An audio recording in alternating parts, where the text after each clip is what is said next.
আসসালামু আলাইকুম। আমার খামারে আপনারা জেনে থাকবেন যে গত কয়েকদিন যাবৎ করাজা ভাইরাসটা খুব পরিমাণ আক্রমণ করতেছে। বারবার ঘুরে ফিরে রিপিট করে আবার আক্রমণ করতেছে। এরকম সমস্যার মধ্যে সম্মুখীন হইতেছি বেশ কিছুদিন যাবৎ। মোটামুটি আমি মেডিসিন ব্যবহার করছি এটিভেট আর ডক্সিভেট এবং কি পালমিকেয়ার এইসব ব্যবহার করছি। কোনো রকম কয়েকদিন ব্যবহার করার পরে সেটা নিয়ন্ত্রণে চলে আসার পরে যখন মেডিসিন ব্যবহার করা বন্ধ করে দিই তখন আবার রিপিট আক্রমণ করে। এরকম করে বেশ কিছুদিন যাবৎ চলতেছিল।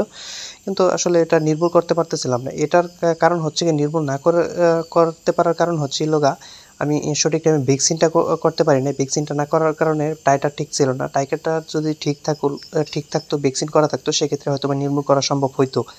তো আসলে ভ্যাকসিনটা আমি করছি গত ৪-৫ দিন আগে হয়তোবা, যার কারণে আসলে এখন পর্যন্ত নিয়ন্ত্রণে আসে নাই। কারণ হচ্ছে গিয়ে আপনার ভ্যাকসিনের টাইটারটা উঠতে প্রায় মাস দেড়েকের মতো সময় লেগে যায়, যার কারণে আমি নির্মূল করতে পারতেছি না। হয়তোবা এভাবে চালা যেতে পারবে, ওই পর্যন্ত চালাই যেতে হবে ওষুধ। তো চেষ্টা করতেছি যে নিয়ন্ত্রণে আনার জন্য একটু মেডিসিন চেঞ্জ করার জন্য। আসলে আমি যখন নিজে থেকে কোনো কিছু করতে না পারি তখন আমি আসলে ল্যাবের সাহায্য নিয়ে থাকি সবসময়। তো ল্যাবের হেল্প নিয়ে তখন স্যারের সাথে কথা বলি। কথা বলার পরে আমার মেডিসিনগুলো একটু চেঞ্জ করে দেয়। ডক্সিভ্যাটটার সাথে থাকে নতুন করে কিছু মেডিসিন অ্যাড করা হয়, সেটা হচ্ছে গিয়ে মাইক্রোস্টপ এবং কি ক্যাপটর। এই দুইটা মেডিসিন নতুন করে অ্যাড করে এই দুইটা মেডিসিন খাদ্যর মধ্যে ব্যবহার করতে হবে, যার কারণে আমি ফ্লোরের আগে খাদ্যগুলো বিছিয়ে নিছি। বিছিয়ে নেওয়ার পরে আমি ওষুধগুলো মেপে দিতেছি। ক্যাপটরটা দেওয়া লাগবে হচ্ছে ১০০ কেজি খাদ্যর সাথে ৬০ গ্রাম এবং কি যে মাইক্রোনিটটা আছে সেটা হচ্ছে ১০০ কেজির সাথে ৩০০ গ্রাম এরকম করে ব্যবহার করতে হবে। আর যে ডক্সিভেটটা আছে সেটা পানির সাথে ব্যবহার করে দিছি। তো অলরেডি আমি ওষুধ মেপে মিক্স করে নিতেছি। সকল খাদ্যর সাথে সুন্দর করে উলটপালট করে মিক্স করে নিতে হবে। মিক্স করার পরে আমি খাদ্যটা দেওয়া শুরু করে দেব।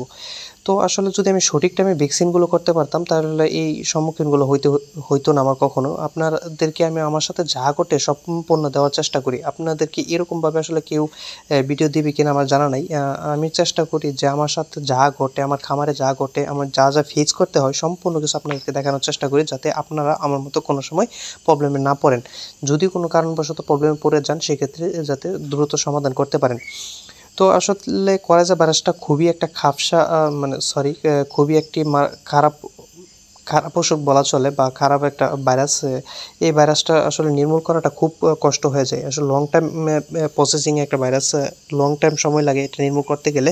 এটা নিয়ন্ত্রণে থাকে, কিছুদিন পর আবার রিপিট করে আক্রমণ করে। তো মোটামুটি আমার বড় মুরগির জন্য যেহেতু আমার পাশাপাশি সেট দুটোটা মুরগিকে দিতে হয়, তার জন্য আগে বড় মুরগিটার আমি খাদ্যের সাথে মিশিয়ে বড় মুরগির খাবারটা অলরেডি দিয়ে ফেলছি। দিয়ে ফেলার পরে এখন ছোটো মুরগির খাবারটার জন্য প্রস্তুতি নিতেছি।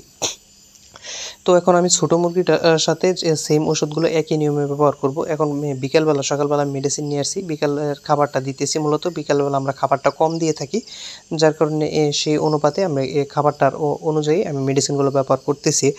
মেডিসিনগুলো ব্যবহার করতে এটা ৩ থেকে ৫ দিন মেডিসিনগুলো ব্যবহার করতে হবে। মেডিসিনগুলো ব্যবহার করলে আশা করতেছি ইনশাল্লাহ 100% নির্মূল হয়ে যাবে এবারের মতো আশা করতেছি। আশা করে আমি মেডিসিনগুলো ব্যবহার করতেছি। তো অবশ্যই আপনারা আমার খামারের জন্য দোয়া করবেন, আমার জন্য দোয়া করবেন। আমার যেন এই কলেরা ভাইরাস থেকে আমি রক্ষা পাই। কারণ আমার মোটামুটি প্রোডাকশনের টাইম চলে আসছে। এখন কিছু প্রোডাকশন আসার জন্য কিছু মেডিসিন ব্যবহার করা প্রয়োজন।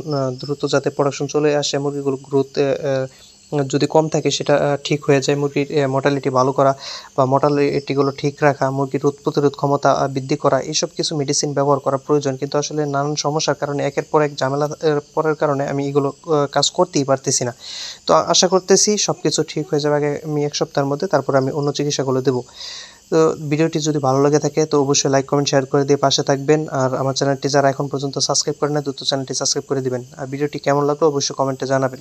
ধন্যবাদ সবাইকে, সবাই ভালো থাকেন, সুস্থ থাকেন। দেখা হচ্ছে আগামী। ধন্যবাদ সবাইকে, সবাই ভালো থাকবেন। আসসালামু আলাইকুম।